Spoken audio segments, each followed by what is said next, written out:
तो वहीं आसाराम पर यौन शोषण का आरोप लगाने वाली लड़की के पिता ने भी कहा है कि ये आरोप बेबुनियाद नहीं है, इसमें हकीकत है।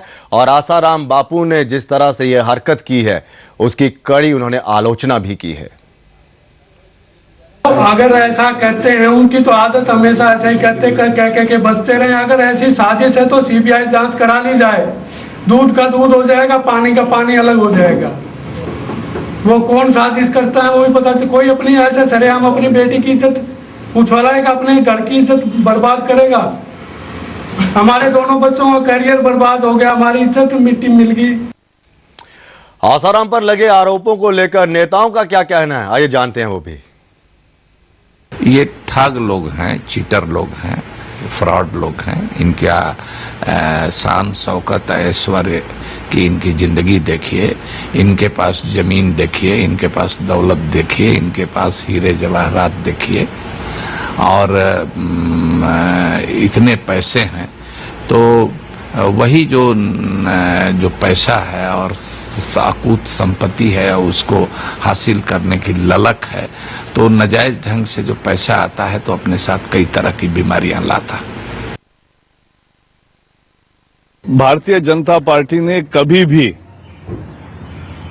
किसी जिस पर आरोप हुए हैं उसका पक्ष नहीं लिया है, और इसलिए आसाराम बापू हो या कोई भी हो, कानून अपना काम करेगा और कानून के तरह ही उसका होना चाहिए, यही हम कह रहे हैं। हमारे इसमें कभी डबल स्टैंडर्ड नहीं है, हम कांग्रेस जैसे नहीं है। हम जो न्याय हर केस में मांगते हैं, मुंबई हो, दिल्ली हो या कहीं की भी हो, अगर सच है और अगर जांच में ये सामने आता है तो बिल्कुल वही न्याय हर एक आरोपी को होना चाहिए। लेकिन जांच के बाद आपको सच्चाई पता चलेगा और जो भी आएगा सामने उस पर प्रतिक्रिया देना ज्यादा ठीक रहेगा। हम कोई भेदभाव नहीं करते और हम किसी का पक्ष नहीं लेते इस तरह से। अगर किसी ने कुछ गलत किया है तो उसकी सजा भुगतेंगे। तो ये हालत इस तरह के साधुओं की है। आसाराम बाबू को निश्चित रूप से तत्काल अगर साधारण कोई आदमी होता तब तक वो जेल में होता। तो सरकार को साहस दिखाना चाहिए और जो कानून के अनुसार जो कार्रवाई होनी चाहिए इस तरह के मामले में, रेप के मामला या रेप की कोशिश का मामला, इस पर कार्रवाई उनके खिलाफ होनी चाहिए। आसाराम जी तो ये सब बातें लोगों को समझाते थे। आज वो समझाने वाले व्यक्ति की समझ को क्या हुआ, ये एक बड़ा प्रश्न उठता है। बाकी मुझे दूसरे पक्ष पे ये भी कहना है कि क्योंकि वो एक रिलीजियस हेड है तो ये नहीं कि अधिक पब्लिसिटी होकर बिल्कुल उसके फॉलोअर्स को किसी तरह की भी चोट पहुंचनी चाहिए। बिकॉज हमारा जो कानून है, everybody is presumed innocent till he is proved guilty.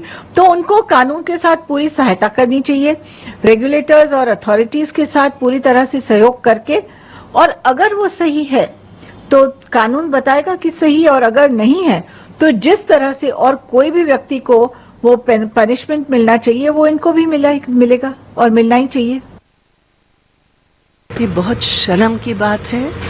ये इतनी शर्म की बात है कि इसका मतलब कोई भी स्वयं घोषित गुरु या संत इस देश के कानून के बाहर है। इसका अर्थ ये होता है, और इसका अर्थ ये भी होता है कोई भी आरोपी कल राजस्थान में अपनी सुरक्षा के लिए वही डिफेंस ले सकता है कि जब आसाराम को 10 दिन समय दिया गया तो फिर हमें क्यों नहीं दिया जाएगा।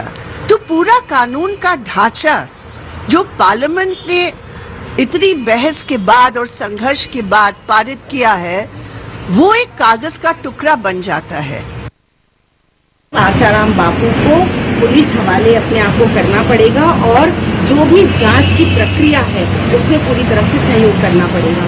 और दूसरी बात है कि आज ही हमने सुना कि उनके लड़के ने कह दिया कि वो लड़की दिमाग उसका खराब है या उसको कोई दिमागी बीमारी है, इस तरह की बातें करना। अगर उस लड़की को पहली बात की है नहीं बीमारी कोई, जैसा कि सारी बातचीत से और सारे मीडिया रिपोर्ट से हमें लगा, लेकिन दूसरी बात अगर दिमागी बीमारी है भी तो ये अपराध और ज्यादा दुगुना हो जाता है कि आपने एक मानसिक रूप से ग्रसित बच्चे को बुला करके उसका इलाज करने के नाम पर उसके साथ यौन शोषण किया है।